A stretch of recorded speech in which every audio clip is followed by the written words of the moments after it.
Angry, dont son vrai blaze, Soya Kawata.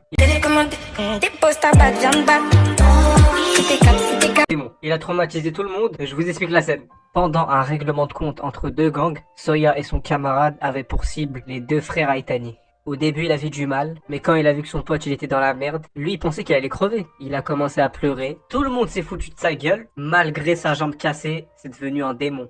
Ses larmes se transforment en rage, il a démonté les deux frères d'une facilité, je dirais même, il les a one-shot, il a choqué tout le monde. Alors déjà, il faut savoir que Soya est beaucoup trop gentil. Un jour, son grand frère s'est fait mêler par une équipe de collégiens. Quand Soya est arrivé, il a vu son frère KO, il s'est mis à pleurer, et dès que son frère s'est réveillé, il a vu tous les collégiens au sol. Tellement ils étaient blessés, ils ont dû être envoyés à l'hôpital. Son grand frère lui a fait promettre de ne plus jamais pleurer, parce que s'il revient à pleurer, il serait capable de tuer quelqu'un. Il y a que son grand frère pour le canaliser, si jamais ça part en couille. Et là, tu vas me dire, il est où son frère? Bah va demander aux deux vipères là qui font des guet-apens. Numéro 6, Keisuke Baji. Baji est considéré comme un perso assez sauvage. Ses canines lui donnent un côté plus agressif. 50 bouffons de la 3ème team versus moi.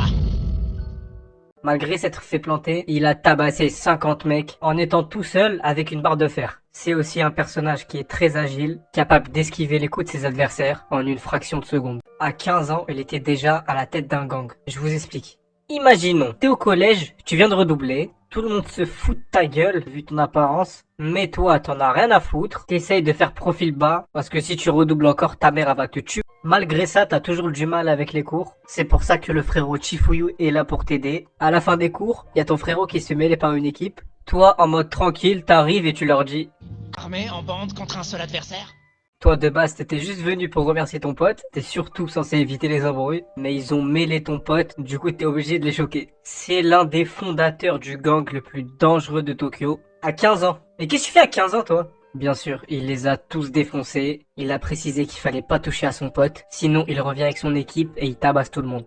Numéro 5, Taiju Shiba. Alors là, on rentre dans une catégorie, c'est un tank, une montagne de muscles. Il terrorise sa propre famille, il pense que tout se règle avec la violence. Quand il s'énerve, personne ne peut l'arrêter. Il fait la misère à son frère et à sa sœur, jusqu'au point que sa sœur était prête à le tuer. Dites-vous, même ses soldats, ils ont peur de lui.